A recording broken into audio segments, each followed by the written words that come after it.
So, I was considering making an intro joke, but instead, I feel like I should give my thanks. I'm not sure if 7 years on this website is enough to get me a veteran's discount, but I think it does show my age a bit. And as someone who's 22 years old, this feels weird to say. Anyways, if I can be honest with you guys, you all are one of the main reasons I stick around. While making content is fun enough, after all I would have quit years ago if it wasn't, it's seeing your reactions that make it all worth it. Giving just a little bit of joy and life into your lives. It brings a smile to my face. Very special thanks to a fan and friend of my little brother, named President Peter, who wrote me a really nice letter, even saying he was inspired to learn game design after learning of my graduation last year. I mean, gosh, thank you. Link to his channel in the description for those interested. Anyways, let the show begin.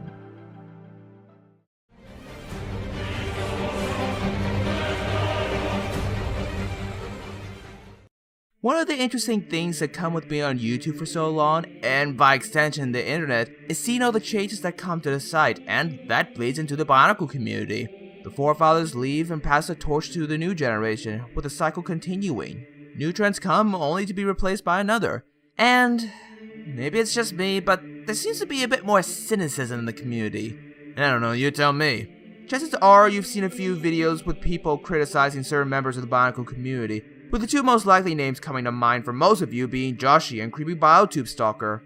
And to be fair, what they're doing is perfectly fine. It's their channels, and honestly, criticism can be a good thing. As long as you're not acting like a butthole, that is. Criticism, especially constructive criticism, can help us improve and become better, and when someone does a horrible action, I do think these issues should be addressed. That being said, I also look upon YouTube and see how many videos, especially nowadays, seem to be all about trying to tear down something or someone people love, whether it be warranted or not. And the amount of hatred going on in the world right now doesn't help matters.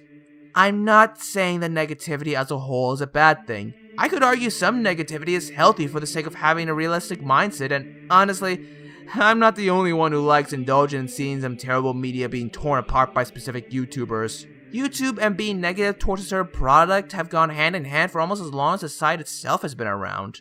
That being said, I do feel like I should do something to add a bit more positivity. Think of this video as an antithesis to the videos I brought prior, because while there are issues with the Bionicle community, today I want to showcase the good the community has to offer. Now, while I will be mainly focusing on the Bionicle community on YouTube, as that is where I spend most of my time with Bionicle fandom, a lot of these can also apply to the community on other platforms. So first off, what's the first thing that comes to mind when you think of the Bionicle community here on the internet?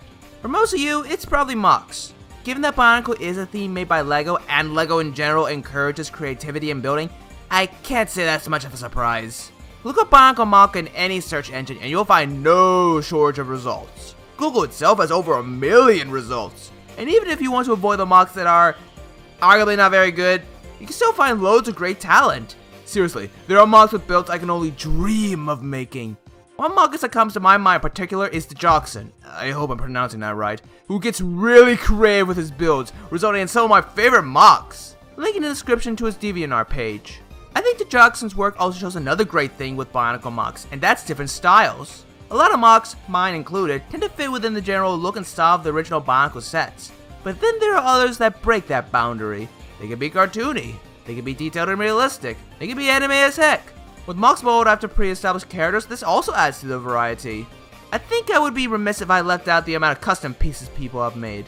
First time I personally heard about this type of thing was with the Mask of Ultimate Power, since LEGO never gave us an official one. Thanks for that, by the way. But looking at websites like Shapeways, you can see a ton of unique and new parts made from scratch, usually masks and weapons that still work with official Bionicle pieces. I would personally like to think this is the next evolution of mock making, as I have been seeing the rise of mocks with these custom pieces.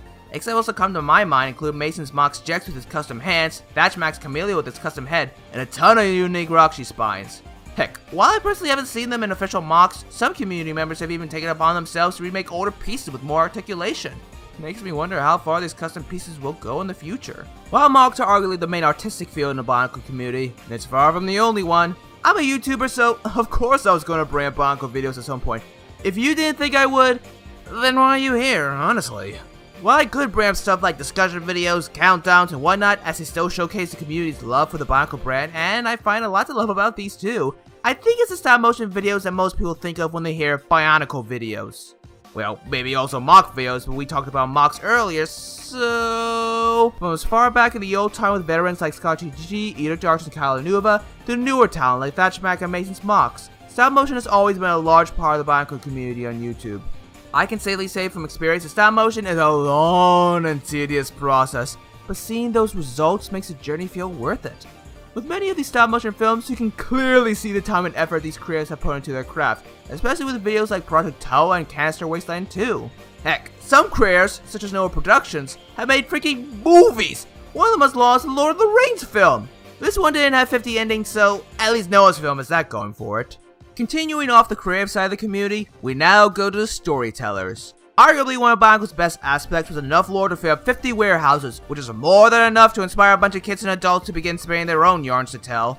Whether it is in video or written form, taking place in the main Bionicle timeline or an alternate universe, epic or comedic, and yes, while I'm not a fan of it myself, I believe this also does include Rule 34. There's no wrong way to write a Bionicle story. Except making it poorly written, but you know, that's kind of a given. In some cases, certain individuals have even said, screw it! I use your parts for my characters, but I'm gonna put them in their own universe not related to Bionicle. And, to me at least, if you combine a story worth telling with a visual medium worth seeing like videos or comics, you have a match made in the heavens above. There are plenty of other areas of artistic talent I could bring up, including drawings, photography, and comics, but I believe I've covered the major areas in this community. In general, as with all art, the Bionicle community is just full of people who wish to share their craft for the world to see. With all these creative elements, I believe one thing I can truly appreciate is how some of these people have used these as a stepping stone to even greater things. The Shroud11, Larner Works, and Noah Productions, for example, are studying degrees like film and animation in college now and have uploaded some of their work on their channels. I wouldn't be surprised if there are others like them, and I can see them doing really great work even outside the Bionicle community in the future. That being said, I do think there's another area where this community shines, and that is when the various members come together. This can come from voicing a specific character in a video, entering into a contest, participating in a collaboration, yes, I'm using one of my own projects as an example here, shut up, and possibly even more. Not only are these people joining together for these big projects, but it also gives them the opportunity to showcase great talent. Speaking from personal experience here, I would have never encountered certain individuals and their work without some of the projects I've headed and participated in, like Lance Newman's excellent work as Takadox in Ignition 2, or Barok321's fantastic animation of My Bionicle Randoms collab. In a way, I see these moments, these times where so many fans in the Bionicle community come together, as a bit of a celebration. A time where we go to appreciate our love for the Bionicle brand and often making something truly spectacular at the same time. A memorable experience we can all look back on in pride for many years to come. Now, in the end, does my praise negate all the criticism that's been levied against the Bionicle community and several of its members? No. Again, criticism can help us improve, and we should try to take care of the bad apples that do appear in this community. But those bad apples should not and do not represent the community as a whole. There is so much more to appreciate in this community that should not be taken away just because somebody started a drama or did something cruel or stupid. The magic of seeing something so grand made by a community you've been part of for so long just brings that spark of joy to my heart. Will the Bionicle community last forever? It's really hard to say. But if that does ever happen, I do believe we will have lost something truly great. This group of online individuals from all around the world have been a part of me for almost a third of my life now, and even if my time as an active member passes on as the real world drags me back into its dark, decaying jaws, I don't think I could ever truly remove myself from this dear community. I look forward to seeing where the Bionicle community goes from here, and what new things the following generations have to offer the world. I'm Shade2000, and thanks again for being with me for all these years. See you all next time. Godspeed.